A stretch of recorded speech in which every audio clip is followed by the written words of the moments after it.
Texans love their trucks, and if the entries for Texas Farm Bureau's Ram Tough Tales contest are any indication, then Texas Farm Bureau members love their Dodge trucks. After the judges made their final decisions, 3 Tales came out on top. Grand Prize winner Ted Henson from Trinity, and runners-up Andrew Pescick of Hallettsville and Ralph and Laura Mullins from Lufkin. 17 years ago, when Andrew Pescick of Hallettsville bought a slightly used 1991 Dodge pickup, he never dreamed it would still be running today. Dubbed the GOAT by his 4 boys, Pescick drove it thousands of miles per month in the oil fields of South Texas. The old GOAT now has over 600,000 miles on it and still runs like a top. It has given me absolutely no trouble whatsoever as far as drivetrain is concerned. The transmission, the rear end, the engine has never been touched. Changed oil, filters, and just keeps on going. I feel so confident in a Dodge that I can't see myself driving anything else because of dependability, because of longevity. The reason I went to the 06 Dodge is because the 91 was so good.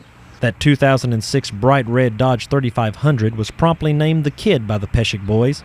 With over 130,000 miles on it, Andrew expects the same reliability as the 91. And the old GOAT? Well, it's retired to the farm, but still earns its keep pulling trailers, building fence, and checking cattle. It was a foggy and rainy night on March 4, 2004, when Ralph and Laura Mullins headed home to Lufkin after doing some work in Groveton. Traveling down Highway 94, Ralph was being very cautious because the roads appeared very slick. And before we knew it, this car appeared in front of our truck, and we didn't even see its headlights or see it coming. And my husband did his very best to get off the road and out of the way, but we hit the car anyway. Before impact, my husband and I, in that split second, both thought that this was it, that life was over for us. But thank God we were in the Dodge truck.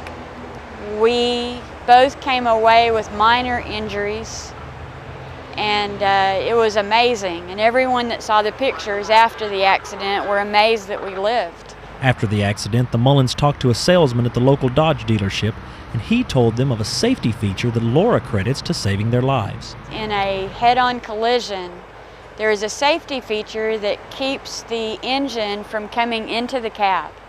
It falls down onto the ground, and that happened in our accident. And what would have happened if that engine would have come into the cab? It would have killed us. I'm convinced. This life-changing experience led to the purchase of a new Dodge truck.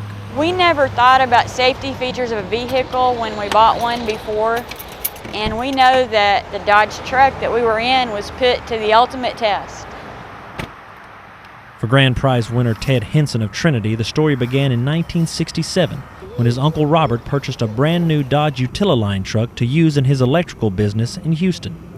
Uncle Robert drove the truck until his health grew bad in 1995, and the old Dodge was parked under the outside awning of an old barn near Henson's mother's house.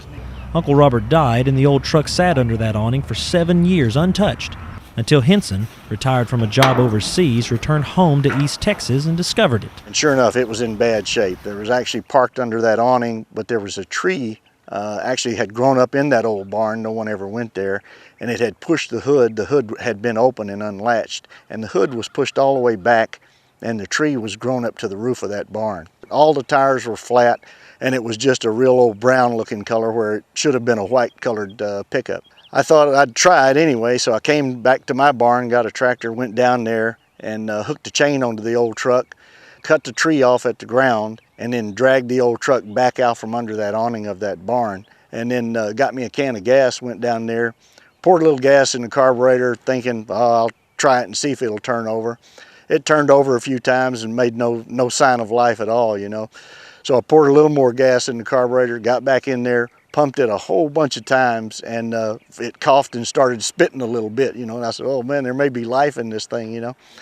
And so after that, I put a little more gas in the carburetor, tried one more time, and the engine on the old truck started. Unbelievable, I couldn't believe it. It's actually the primary truck that I use here on the ranch to feed cows or to haul brush trailers around. We even hook a cattle trailer onto that truck and haul cattle with it if it's only 2 or 3 cattle. Henson had the old truck repainted red to match his 3/4-ton Dodge Dually, and the dependable old truck just keeps on running. I think old Uncle Robert, you know, we used the thing in the parade last year, the little Trinity parade they have here, and rode the Grand Marshal in it. And I really believe Uncle Robert probably was looking down at that thinking, well, that's a good thing for my truck.